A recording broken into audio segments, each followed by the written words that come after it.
Assalamualaikum warahmatullahi wabarakatuh. Untuk geng-geng MSH Autopart semua, jadi kita ada satu R25 kat sini tengah buat apa? Tengah upgrade R3 ke, cari engine R4 ke. Sebenarnya tak ada sampai upgrade engine lah. Tengok, jom. So dekat sini kita ada satu cover set dan kita dah minta kilang custom kan lah. Jadi kalau korang kata nak kita sendiri tolong custom kan, kita dah open order dah. Design macam mana korang bagi tahu, bagi kita design, kita buatkan. Boleh tengok dia punya finishing, cameraman boleh close up dia punya finishing cantik.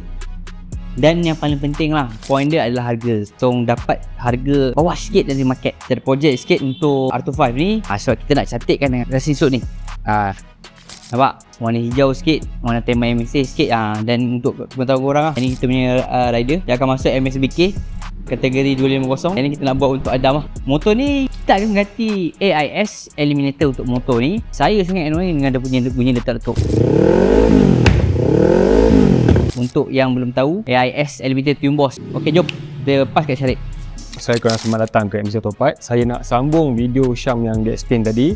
Okay, sambungannya apa adalah AIS. Dalam dia tengah buka R25 ni, saya tak tahu R25 ke R3 dalam ni. Apa, saya nak cerita juga. Benda ni adalah produk daripada Tune Boss AIS Eliminator untuk Yamaha R25 atau R3. Apa function benda ni saya nak explain dalam video ni. Jom. Sistem exhaust ni dia ada AIS, maksudnya Air Induction System. Benda tu didatangkan daripada kilang daripada Yamaha. Untuk apa? Untuk apa tu saya nak explain. Bila korang pakai exhaust standard, dekat kebun pembakaran, combustion lah, dia akan ada unburned fuel, maksudnya minyak yang tak terbakar lagi. So diorang gunakan AIS sistem ni untuk eliminate minyak yang terlebih yang tak dibakar dalam sistem tu. Dan juga benda tu akan untuk emission system, dia akan kurangkan emission untuk pembakaran exhaust. Senang kata untuk alam sekitar lah. So apa yang kita buat dengan menggunakan eliminator ni, kita delete AIS system dengan menggunakan benda ni. Kenapa? Apabila korang tukar exhaust full system, exhaust open, back pressure yang terdapat dalam tabung, dalam piping, punya catalytic pun dah tak ada, back pressure tu dah berkurang. Bila back pressure kurang, korang tak perlukan angin tambahan daripada AIS. AIS ni sebenarnya ambil angin daripada kotak angin. Lepas tu dia akan masuk dalam exhaust system untuk support back pressure, dan juga untuk support minyak yang tak terbakar tadi. So senang kata, diorang punya sistem ni untuk jaga emission lah korang kan. So bila dah masuk full system open macam ni, back pressure memang dah kurang. Kalau korang tengok dia letup-letup, pam. Dia